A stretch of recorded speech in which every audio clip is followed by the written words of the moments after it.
Selamat sejahtera, kami dari Kementerian 3 akan memenangkan tentang falsafah pendidikan dan jabaran sistem pendidikan di Malaysia. Pertama, kita akan masuki bahagian pengenalan terlebih dahulu. Falsafah pendidikan kebangsaan di Malaysia diperkenalkan pada tahun 1988 dan dia menjadi asas kepada sistem pendidikan di Malaysia. Tujuan utamanya adalah untuk membangunkan potensi pelajar secara menyeluruh, bukan saja dari segi akademik, tetapi juga dari segi rohani, emosi, dan sahsia. Sebelum FIK ini diwujudkan, sistem pendidikan dia banyak dipengaruhi oleh laporan Razak dan juga Rahman Talib yang menekankan perpaduan kaum melalui penggunaan bahasa Melayu. Namun, pada tahun 1980-an, kerajaan mereka menyadari bahwa pendidikan dia perlu membentuk insan yang lebih seimbang, maka FPK ini pun diperkenalkan. Dan dalam sistem pendidikan hari ini, FPK dia menjadi panduan dari peringkat prasekolah sehingga ke universiti. Ia bertujuan melahirkan pelajar yang berilmu, berakhlak, dan mampu menyumbang kepada negara. Selain itu, penggunaan bahasa Melayu dalam pendidikan juga dia membantu membina identiti dan perpaduan rakyat di Malaysia. Kesimpulan untuk pengenalan ini, FPK ini dia sangat penting sebab dia bukan saja untuk membentuk pelajar yang pandai, tetapi juga insan yang seimbang dan lebih bertanggung jawab. Sekian, terima kasih.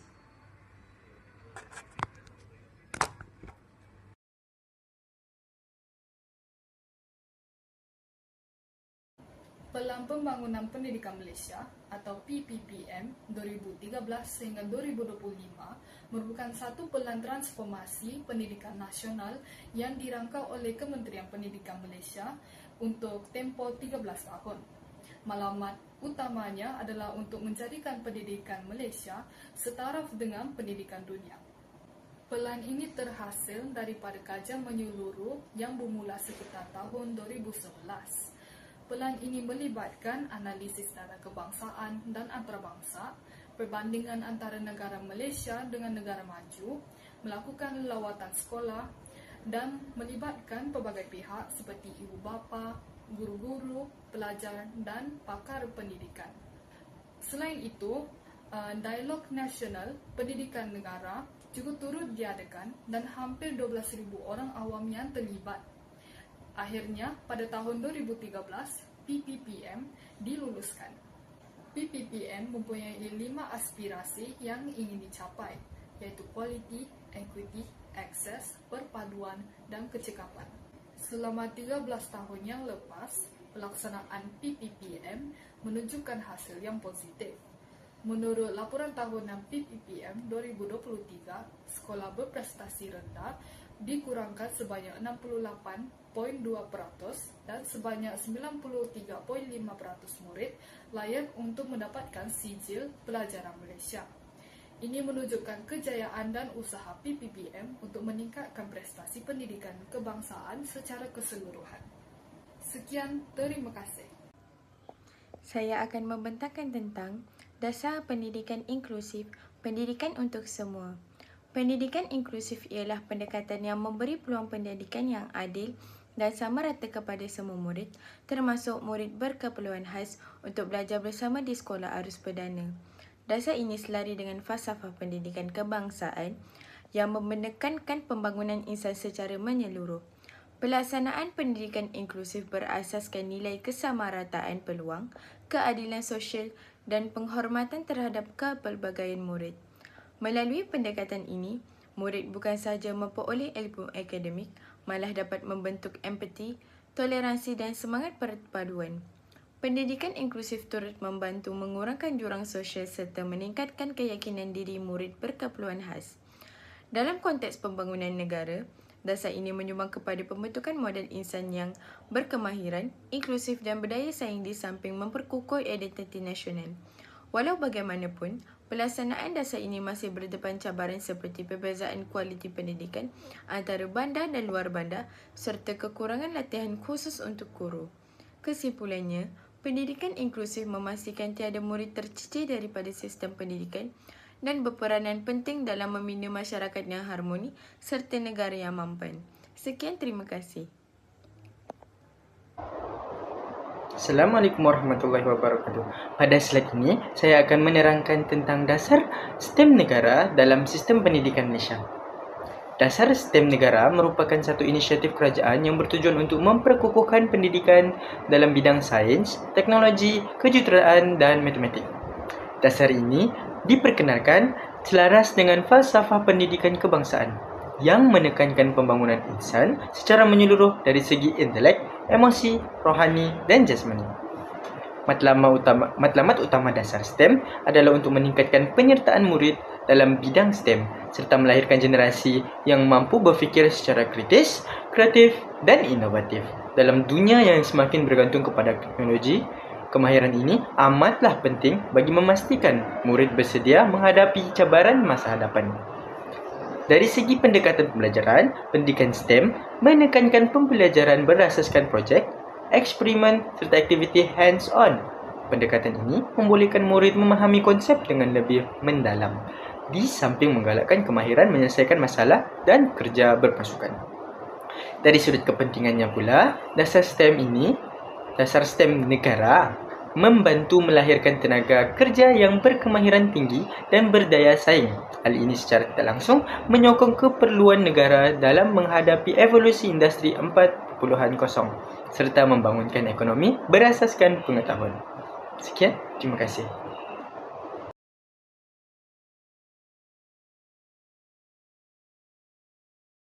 Integriti akademik bukan sekadar kejujuran dalam tugasan, tetapi merupakan asas kepada keutuhan sistem pendidikan. Ia melibatkan tanggung jawab sosial, nilai moral dan memainkan peranan penting dalam menjaga reputasi universiti serta kepercayaan masyarakat. Menurut Nur Hafizah Yusof, integriti akademik ialah refleksi nilai kejujuran dan tanggung jawab sosial. Beliau menekankan bahawa pelajar perlu dilatih untuk menghadapi dunia pekerjaan dengan etika yang tinggi dan kesedaran tentang integriti ini perlu dipertingkatkan sejak awal. Manakala Khairuddin dan Anas pula mencadangkan satu model holistik berteraskan Islam. Model ini menggabungkan nilai moral dan profesional serta mencadangkan polisi universiti yang lebih menyeluruh untuk memperkukuh integriti akademik. Kesimpulannya, integriti akademik di Malaysia perlu diperkukuh melalui gabungan pendekatan praktikal dan nilai agama. Ini penting untuk melahirkan graduan yang bukan sahaja berilmu, tetapi juga beretika dan berakhlak mulia, selaras dengan aspirasi pendidikan negara. Hai, nama saya Hendrik dan saya akan membentangkan nilai pendidikan dan disiplin. Pendidikan berperan membangunkan insan menyeluruh, rangkumi aspek jasmani, emosi, intelek, dan rohani yang digariskan dalam falsafah pendidikan kebangsaan. Dalam usaha ini, nilai tanggung jawab dan disiplin menjadi teras penting dalam pembentukan khasiat pelajar. Nilai tanggung jawab melatih pelajar mengurus masa, menyiapkan tugasan serta mematuhi peraturan sekolah, manakala nilai disiplin membentuk kawalan kendiri dan tingkah laku pelajar semasa di sekolah. Sokongan ibu bapak dan kerjasama pihak sekolah turut memastikan nilai ini diamalkan secara konsisten di rumah dan di sekolah. Secara keseluruhannya, penerapan nilai tanggung jawab dan disiplin bukan saja meningkatkan kecerdasan akademik, malah membantu membina masyarakat yang harmoni, berdisiplin, dan menyimpang kepada pengurusan negara Malaysia yang maju dan sejahtera. Prinsip keseimbangan. Pendidikan di Malaysia merupakan satu usaha berterusan untuk memperkembangkan potensi individu. Matlamat utama pendidikan ialah melahirkan insan yang seimbang dan harmonis. Keseimbangan ini merangkumi aspek jasmani, emosi, rohani, dan intelek selaras dengan FPK, yaitu falsafah pendidikan kebangsaan. Bagi aspek jasmani, keseimbangan jasmani merujuk kepada kesehatan fisikal seseorang. Pelajar yang aktif bersukan mempunyai tubuh badan yang sehat dan cergas. Kesehatan fisikal yang baik membolehkan pelajar belajar dengan lebih fokus dan bertenaga. Individu yang seimbang jasmaninya mampu cemerlang dalam akademik dan kurikulum. Seterusnya, aspek emosi. Keseimbangan emosi penting untuk membentuk pelajar yang matang. Pelajar perlu belajar mengawal perasaan dan tekanan mereka. Emosi yang stabil membantu pelajar berpikir secara rasional. Sokongan guru, keluarga, rakan sangat penting dalam pembentukan emosi. Kemudian aspek rohani, keseimbangan rohani menjadi asas kepada pembentukan insan yang berakhlak mulia. FPK menekankan kepercayaan dan kepatuhan kepada Tuhan. Nilai murni seperti ikhlas, jujur, dan amanah membentuk sasiah pelajar. Pendidikan agama membantu pelajar menjadi individu yang bertanggung jawab. Akhir sekali, aspek intelek. Keseimbangan intelek bukan sekadar memperoleh ilmu akademik, pelajar juga dilatih berpikir secara kritis dan kreatif. Kebat atau kemahiran berpikir aras tinggi membantu pelajar menyelesaikan masalah dengan berkesan. Pemikiran yang terlatih melahirkan pelajar yang berani dan berpengetahuan. Itu saja daripada saya. Sekian, terima kasih.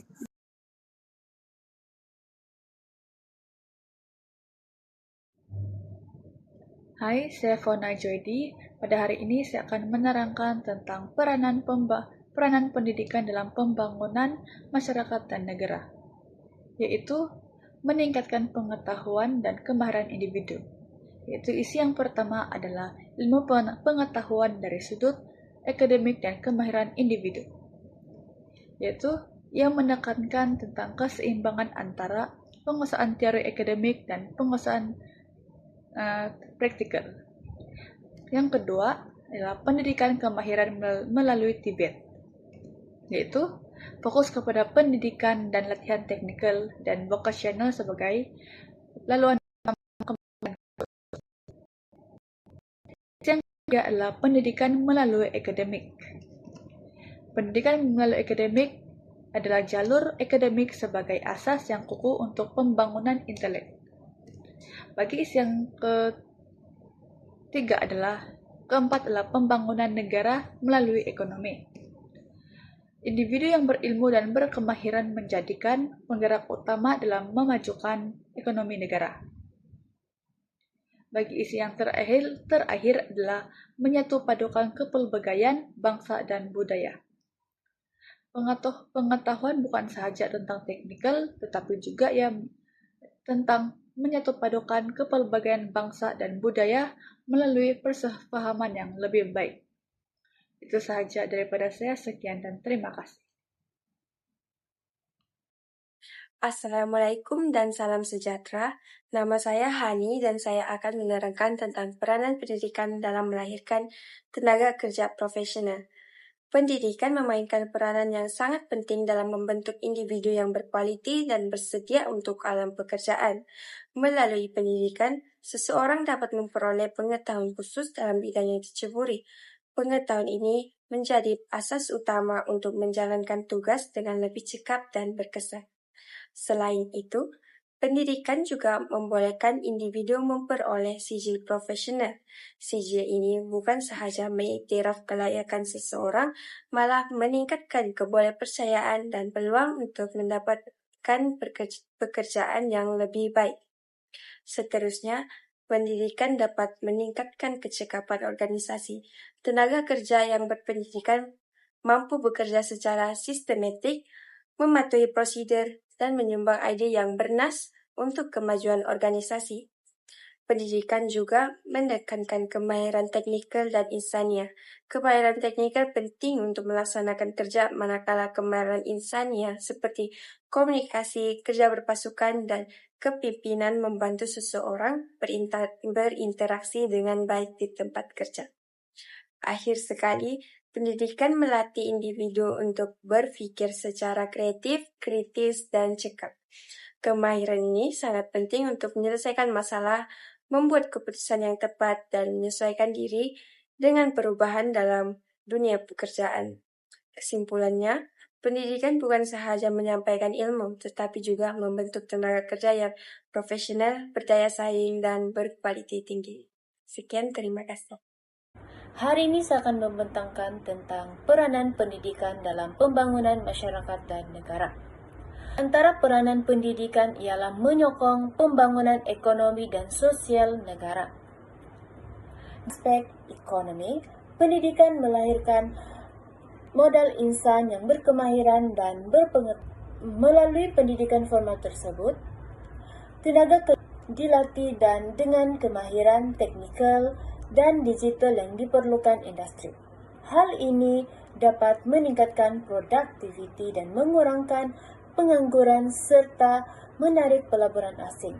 Ini bukan sahaja menggalakkan inovasi dan pendidikan, namun ia juga membantu ekonomi ke arah pendapatan negara yang tinggi. Selain itu, dari aspek sosial, pendidikan ini membentuk masyarakat yang berilmu, berdisiplin, dan berakhlak mulia.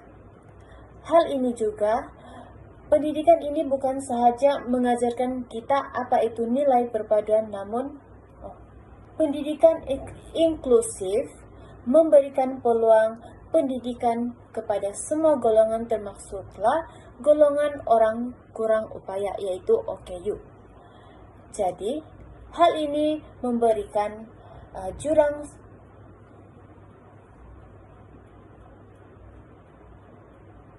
Hal ini sekaligus mengurangkan jurang sosial dan kemiskinan terhadap masyarakat dalam sesebuah negara.